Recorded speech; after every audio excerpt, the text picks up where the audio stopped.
I personally feel that one shouldn't have just one role model or idol. One's idol or role model should evolve as one evolves. Now, if you ask me, when I was your age, when I was, in my 20s, early 20s, my idols were different. My idol was, I think if I look back in my first job, my idol was the person who was the director of the division. And later on, my idol was, someone who was my guy, who was my mentor in meditation.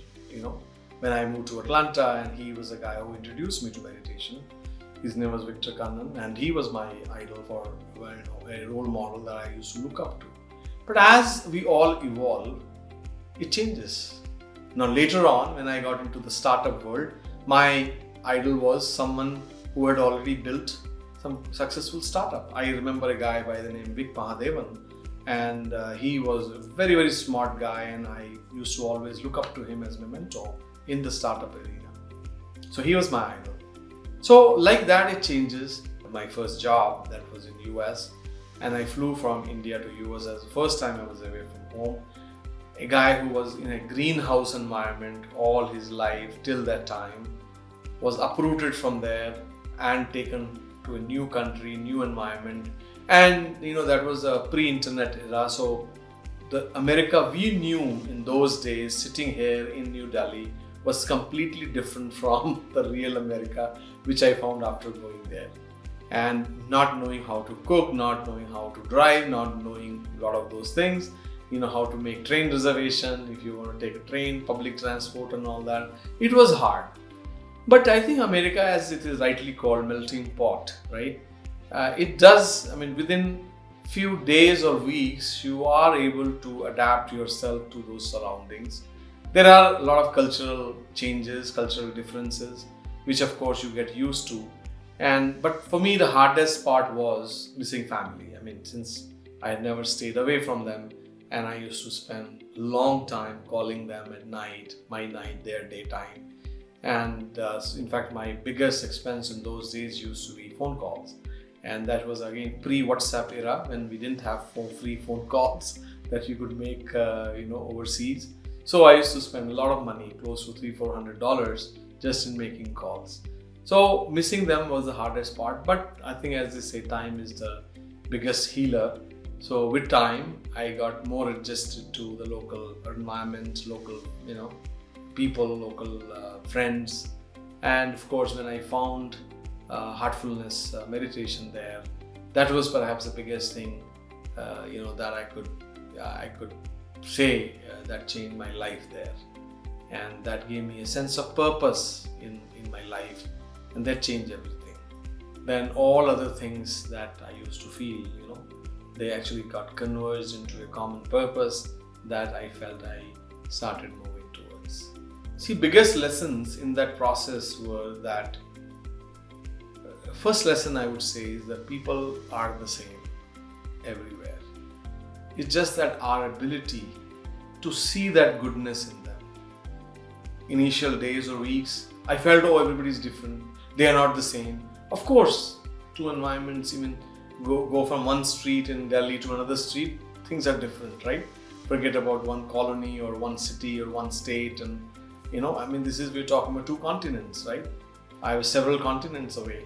Things were going to be different, but people at the core of it were the same. The differences which I felt in those days were a lot of differences, but actually only superficial differences. And that was kind of the biggest lesson I felt. Same thing about food habits. Some people say, in America you don't get this, you don't get that. You get everything everywhere, you just have to find it. Meaning may not have the same taste, may not have the same. So I think and the third is that one who has found a purpose in life, all these extraneous things become trivial.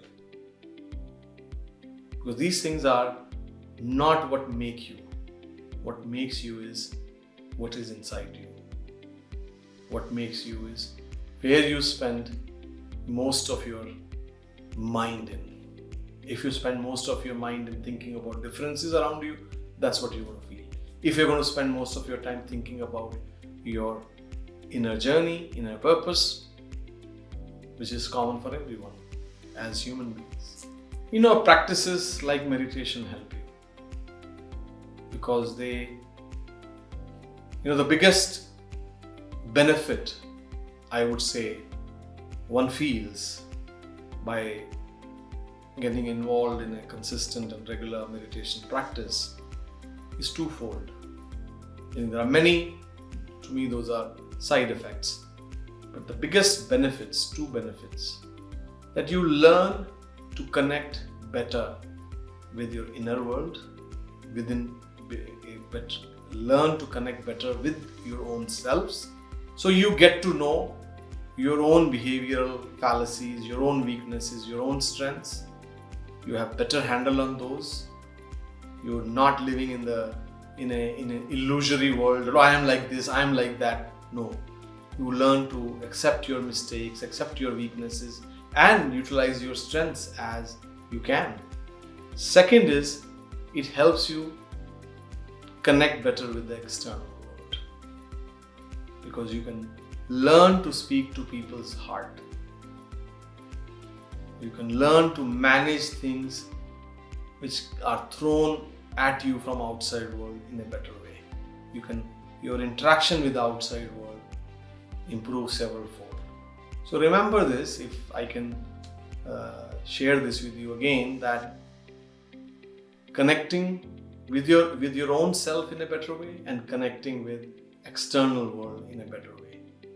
These two are the main benefits of meditation that I have learned over time.